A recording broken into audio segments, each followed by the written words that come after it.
Gary Vaynerchuk, aka Gary V, has become a household name in the worlds of digital marketing, entrepreneurship, and motivational speaking. He presents himself as the ultimate self-made success, the hustler who overcame all odds to build an empire, but behind the polished Instagram posts and motivational speeches, there's a much darker side to his persona, a financial fraud, leveraging his influence to capitalize on unsuspecting followers, a man who exploits his family legacy while selling a fantasy of self-made success. Let's take a deeper dive into Gary V's true story with all its contradictions, manipulations, and failures.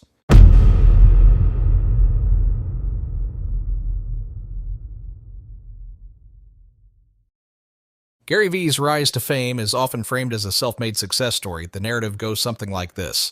Gary worked hard to build his wine business from the ground up and turned it into a multi-million-dollar operation. The truth, however, is far more complex and frankly a lot less impressive.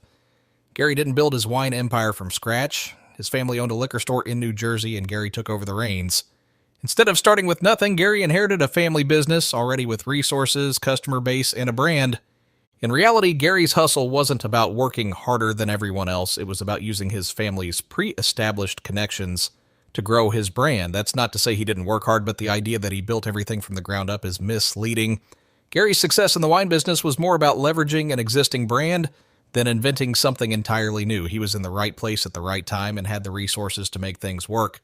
So while Gary likes to sell himself as the epitome of hustle, the truth is he was set up for success, and his narrative of rags to riches doesn't hold up when scrutinized closely.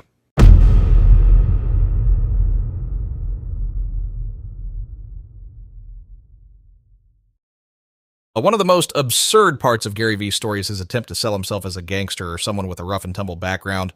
He often talks about growing up with hustle and drive, working hard to make a name for himself, even framing it as if he were from the streets. This story is far from the truth. Gary didn't hustle his way through a rough neighborhood or grow up in a challenging environment. He inherited a business that gave him an instant advantage.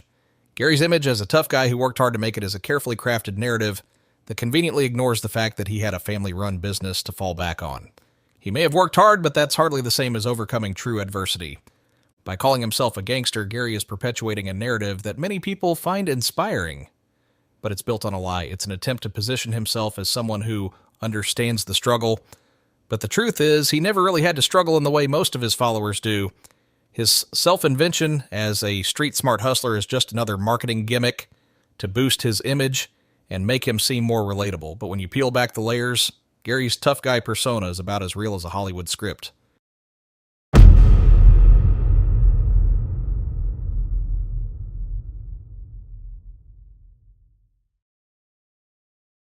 Gary V has built much of his public brand around the idea of family first. He frequently speaks about the importance of his family, particularly his parents and children, and how his business success is driven by a desire to provide for them. This notion of family first has been central to his image, portraying him as a loving father and a dedicated family man. However, his personal life raises serious questions about the authenticity of this message.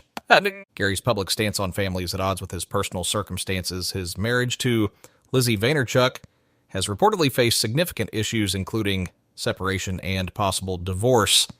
Despite publicly proclaiming his dedication to his family, the breakdown of his own marriage suggests that his family-first message may be more about selling a story than living up to it. This inconsistency in his personal life casts doubt on the sincerity of his public persona. How can he preach the importance of family when his own personal life tells a different story? Gary's commitment to family seems to be a convenient narrative that he uses to gain credibility, but the reality behind the scenes appears to be far more complex. The family-first image is nothing more than a marketing tool that adds to his wholesome, likable persona, which serves to distract from the fact that his own family life has been far from perfect.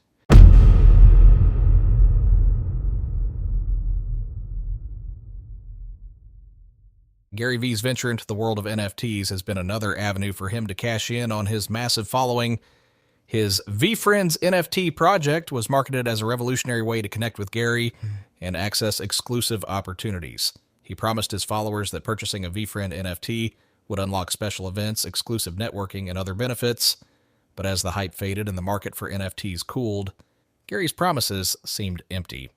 The value of these tokens plummeted, leaving many of his followers with worthless digital assets. Gary Vee's VeeFriends project was essentially a massive rug pull, a speculative venture designed to capitalize on the NFT craze without offering real value. While Gary made millions off the initial sales, many of his investors were left holding the bag. As the prices fell, Gary moved on to other ventures, leaving his followers in the dust. The fact that he continues to promote NFTs and other speculative ventures despite the failure of VeeFriends shows that his primary interest is profiting from his followers, not delivering on his promises.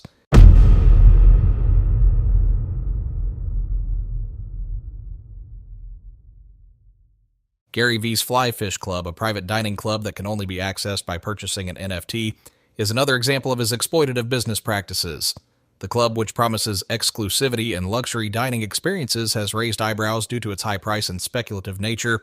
Access to this club requires purchasing an expensive NFT with no guarantee of long-term value. Much like his previous NFT ventures, Gary is leveraging the concept of exclusivity to sell access to a luxury experience that many people can't afford but are sold on the idea of owning a piece of a premium experience. This project once again highlights Gary's ability to create a sense of exclusivity, only to sell it to the highest bidder while offering no real tangible value.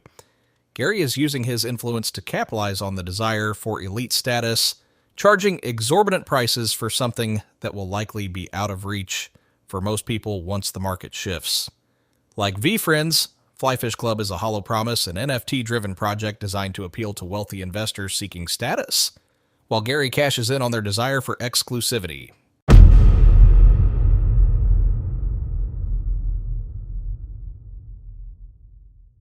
Gary's Empathy Wines venture is another example of his ability to leverage his personal brand.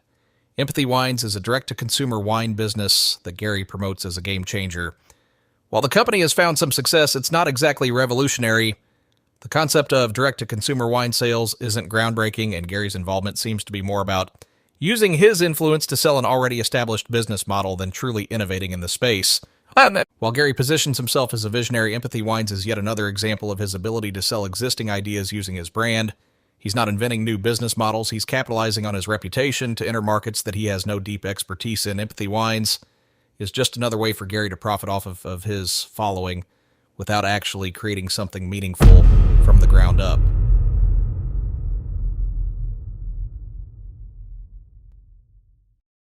Gary Vee's advice on NFTs, investments, and hustle has been a source of great controversy. He pushes the idea that anyone can become successful by following his blueprint, but what he doesn't tell you is that his wealth and success come from leveraging existing opportunities, not creating them. In the case of his NFT investments, Gary has been quick to take credit for early investments in companies like Facebook, Twitter, and Uber, while conveniently leaving out the fact that his involvement was often as a passive investor who got in early thanks to his connections and influence, not any particular vision or genius on his part. Gary presents himself as an expert investor, but the reality is that he's using his followers' trust to build his own wealth while pushing them to invest in speculative ventures like NFTs and cryptocurrency without acknowledging the risks involved. He encourages his audience to blindly invest in whatever he's promoting, but when these investments fail, he's nowhere to be found. His advice is more about creating an illusion of success than offering real, actionable strategies for growth.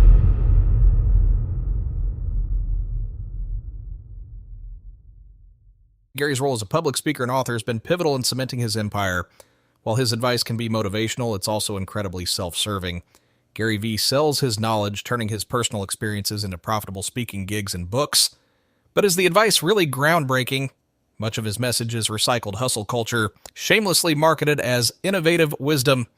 Gary has found a way to monetize motivation, speaking engagements, book sales, and media appearances, all contributing to his growing brand.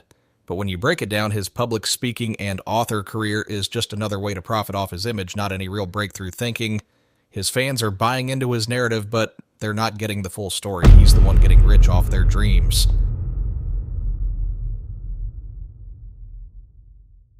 Gary Vaynerchuk has built an empire, but when you peel back the layers, it's clear that his success is based more on exploitation than innovation. He's managed to position himself as a motivational figure, but the truth is, he's leveraged his family's wealth, personal connections, and marketing savvy to create an empire that profits off the dreams and investments of others. The key to Gary Vee's success isn't hustle, it's mastering the art of selling a fantasy to those desperate to believe in it. His ventures, from NFTs to personal branding, reflect his ability to create an illusion of success, but behind the scenes, it's about self-promotion and capitalizing on the latest trend. Gary Vee is the quintessential hustler, but not in the way he tells you to be. He hustles others while profiting from their aspirations.